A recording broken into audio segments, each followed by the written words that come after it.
भाई नहांती सत किंतु सी जो भली भाव सिने जगत प्रति तांकर अवदान रही कहीं भी भूली पारे कारण केवल ओडिया सिनेमा नुहे आपन जो देखिए बेंगली समांतराल भाव में बेंगली सिनेमा से करचंती हिंदी सिनेमा करचंती जड़े एते भल सिने तारका खाली सिने तारका नुहति भल व्यक्तित्व भल लोक थिले से तांको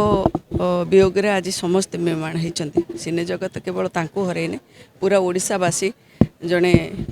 भल लोक एते ऑनेस्ट लोक बारिपदा लोक हला आज सारा ओडिशा कांदुची एते बढ़िया लोक आम आशा करूँ जे मुख्यतः बर्तमान परिवार एत भांगी पड़ी आम परिवार को समस्त सहाय हूँ समस्त बल दिंतु से केमी ये दुख को भूली जाए आत्मा भगवान जगन्नाथ आशीर्वाद करूँ आत्मा स्वर्ग में शांति रो। Thank you all. मु उत्तम बाबूर जन सान भाई क्लासमेट थी बारिपदा ये तो मुझे पाखे रोज मोर डुप्लेक्स घर घर को सब आसे अरे टे मत भल लगुनि एकुटिया बोर लगुच आमती आसे सहित बंधुता संपर्क। धन्यवाद।